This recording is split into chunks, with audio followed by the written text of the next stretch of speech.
সময় ও স্রোত কারোর জন্য থেমে থাকে না।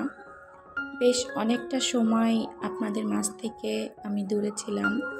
আশা করি যে যেখান থেকে আমার ভিডিওটি দেখছেন সবাই আল্লাহর রহমতে ভালো আছেন, সুস্থ আছেন। আমরাও আল্লাহর রহমতে ভালো আছি, সুস্থ আছি।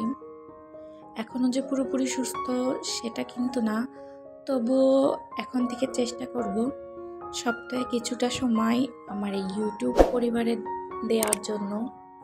যেহেতু আমি অনেক লং টাইম ধরে অসুস্থ ছিলাম, তো সেই কারণে সংসারের তেমন কোনো কাজ কিন্তু আমি করতে পারিনি। আর এখন যেহেতু একটু সুস্থ হয়েছি, তাই চেষ্টা করছি আবারও নিজের সংসারটাকে গোছাতে। তো আজকে আমি আপনাদের সাথে আমার ডাইনিং গোছানোর কাজ থেকে শুরু করেছি, তো সেটাই আমি আপনাদের সাথে একটু শেয়ার করলাম। আর প্রথমে আমি মাপ চেয়ে নিচ্ছি ইউটিউবের আপুদের কাছ থেকে, যারা আমাকে অনেক সাপোর্ট করেছেন। তো আমি অনেক অসুস্থ থাকার কারণে আপনাদের ভিডিওগুলো এতদিন দেখতে পারিনি, তো চেষ্টা করব এখন কম বেশি সবার ভিডিও দেখার। তো ইনশাল্লাহ হয়তো সামনের দিনগুলোতে আপনাদের ভিডিওগুলো দেখব। আর এই যে কথা বলতে বলতে আমি ডাইনিংটাও কিন্তু ক্লিন করে নিচ্ছি।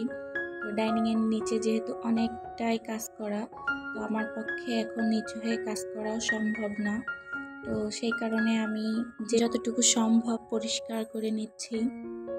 আর এখন যদি আমি কাজটা একটু উঁচু করে হালকা একটু নারকেলের তেল ব্রাশ করে নিতে পারতাম, তাহলে ডাইনিংটা আরও বেশি চকচক করতো। তো আমি যেহেতু পারছি না, তো সেই কারণে বেশি একটা চকচকে কিন্তু হয়নি। বেশ কিছুদিন আগে আমি বেডশিট কেটে একটা রানার তৈরি করে রেখেছিলাম, তো সেটাই এখন আমি পেতে নিচ্ছি। আর এই যে হাতের যে কাপড়টা, এটা দুইটা সিঙ্গেল বেডশিট ছিল, তো সেটা দিয়ে আমি একটা বেডশিট তৈরি করে নিয়েছি, আর বাদ বাকি অংশটুকু দিয়ে একটা রানার তৈরি করে নিয়েছি। তো আমার দুইটা কাজই হয়ে গেল। আর সংসারে যদি বাড়ির গৃহিণীরাই অসুস্থ হয়ে থাকে, তাহলে দেখবেন সংসারের সম্পূর্ণ কাজটাই কিন্তু পড়ে থাকে। এই যে আমি বেশ অনেক দিন আগে কিছু কেনাকাটা করছিলাম ডাইনিংয়ের জন্য, যে ডাইনিংটা সাজাবো নতুন বাসায় এসে। আর এই বাসায় এসে তো আমি অসুস্থ হয়ে পড়েছি, তো তারপর থেকে এগুলো তোলায় ছিল, বের করা হয়নি। তো আজকে ভাবলাম যেহেতু ডাইনিংটা গুছাচ্ছি, আমি এগুলো একটু বের করে নিই। আর প্রত্যেকটা জিনিস কিন্তু একবারে কেনা সম্ভব হয় না। মধ্যবিত্ত ফ্যামিলিতে কিন্তু নিজের সাধ্যটাকে মাথায় রেখেই সব কিছু কেনাকাটা করে নিজের সংসারটাকে গোছানো, এগুলো করা উচিত।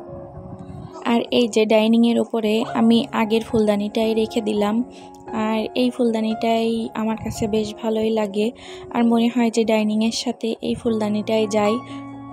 তবে কিছুদিন পর পর নিজের ঘরের জিনিসপত্র একটু এদিক সেদিক করে গুছিয়ে নিলে কিন্তু বেশ ভালোই লাগে। আর ডাইনিংটা যেহেতু ফোকাস পয়েন্ট, তো সেই জন্য ডাইনিংটা পরিপাটি রাখার চেষ্টা করি কম বেশি। তবে আমার বাসার দেয়ালের রঙের জন্য ডাইনিংয়ে যে একটু অন্য রঙের ফুলদানি রাখবো সেটাও হয় না।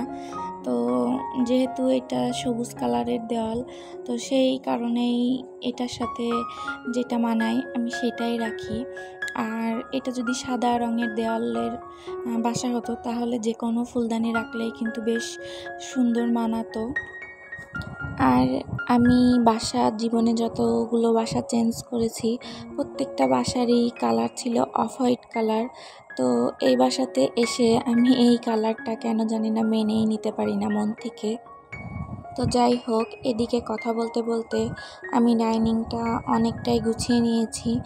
আর কিছু খেজুর আমি ডাইনিংয়ের উপরে রেখে দিচ্ছি। আর খেজুরটা প্রতিদিনই কম বেশি খাওয়া হয়, এই জন্য এটা ডাইনিংয়ের উপরে সব সময়ের জন্যই থাকে আমার। আর এখনও পর্যন্ত যারা আমার ভিডিওটি দেখছেন, তারা প্লিজ ভিডিওটি একটি লাইক দিয়ে ভিডিওটি কন্টিনিউ করবেন। আর যারা এখনও পর্যন্ত আমার চ্যানেলটি সাবস্ক্রাইব করেননি, তারা প্লিজ আমার চ্যানেলটি সাবস্ক্রাইব করে আমার পাশে থাকবেন। আর এই যে ভাড়া বাসায় ছোট্ট ডাইনিংয়ের ফাইনাল লুক আপনাদের সাথে একটু শেয়ার করলাম। তো কেমন হয়েছে সবাই জানাবেন। আর ওই যে মেন গেট দিয়ে ঢুকতেই আমার ডাইনিংটা রাখা, পাশে গেস্ট রুম, তো সাথে শু ক্যাবিনেটটা রাখা আছে। আর শু ক্যাবিনেটের উপরে আমি কিছু ফুলদানি দিয়ে এভাবেই সাজিয়ে নিয়েছি। আর ডাইনিংয়ের এই পাশটাতে আমার ফ্রিজ রাখা, আর ফ্রিজের উপরে আমি একটু সৌন্দর্যের জন্য একটা ফুলদানি দিয়ে দিয়েছি। আর ওই পাশে আমি কিছু লতা দিয়ে দেয়ালটা সাজিয়ে নিয়েছি। আর এই পাশের দেয়ালটাতেও আমি কিছু গাছ দিয়ে সাজিয়ে নিয়েছি। আর এই যে কাঠের যে থাকা কিংবা র্যাক আছে, এটা আমি নিজের হাতেই তৈরি করে নিয়েছি। গ্রামের বাড়িতে যখন কাঠের কিছু কাজ করছিল তখন টুকরো কিছু কাঠ বেঁচেছিল, তো সেই কাঠটাই কিন্তু আমি একসাথে করে পেরেক দিয়ে নিজের হাতেই বানিয়ে নিয়েছি। আর এই যে পাখির বাসাটা দেখলেন, এটাও আমার নিজের হাতেই করা। তো এটা এই পাশের আমাদের বেডরুমে দরজার উপরে ঝুলিয়ে দিয়েছি। আর নিজের হাতে তৈরি জিনিস দিয়ে ঘর সাজাতে তো ভালোই লাগে। আর এই পাশে রান্নাঘরের দরজার উপরে আমি পানির মধ্যে কিছু মানি প্লান্ট দিয়ে ঝুলিয়ে দিয়েছি, দেখতে বেশ ভালোই লাগে। তবে এখানে তেমন একটা রোদ্দুর আসে না, বেশ কয়েকদিন পর পর গাছটা কিন্তু বারান্দায় নিয়ে একটু রোদ্দুরে দিয়ে নিয়ে আসতে হয়। আর এই যে বেসিংয়ের এরিয়াতে আমি একটা টুল দিয়েছি, আর তার পাশে একটা স্নেক প্ল্যান্ট দিয়ে রেখেছি। তো একটু কম বেশি আপনাদেরকে ঘুরিয়ে দেখিয়ে দিলাম কেমন হয়েছে ছোট্ট ডাইনিং সাজানো।